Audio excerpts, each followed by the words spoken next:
there's this amazing groundswell of interest in the ability not just to understand why we age, but as I wrote on my book, why we don't have to. And this breakthrough was the ability to turn on, and we discovered 3 genes in particular were very safe to be able to reverse aging by about 60 to 75%. These 3 genes are called OCT4, SOX2, and KLF4. We call them O, S, and K for short. And these OSK genes are normally only switched on in embryos. They keep stem cells young.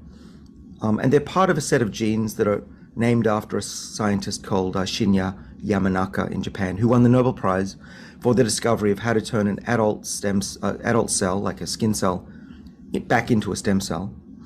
But what we did was we reasoned that if we took just a few of those genes, we wouldn't make our bodies go back to a stem cell, because that would turn us into a tumor.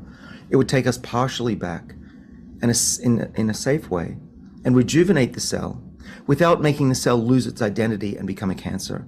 And that worked. So one interesting molecule is called alpha ketoglutarate. And it is a molecule that's typically used by the body as part of an energy cycle. It's also used to make amino acids.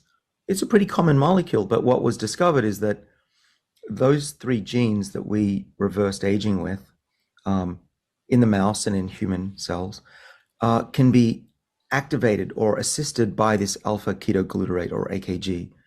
And if you put it on human cells, their age goes backwards. We can measure that very accurately now by reading the chemical changes on the genome, on the DNA. And so alpha ketoglutarate seems very safe. You can take it as a pill, and there are some, I would say, early and in need of verification studies that show that the age of the blood in people that take this molecule goes backwards by years, in fact. And alpha ketoglutarate, if you feed that to mice, they actually live longer and are healthier. Well, this isn't my research. We're doing research, but what I'm telling you is research that's out of other labs. Brian Kennedy is a leader in this field. He's over in Singapore. I trained with him in the 1990s, so I know him very well in his research, and I trust him.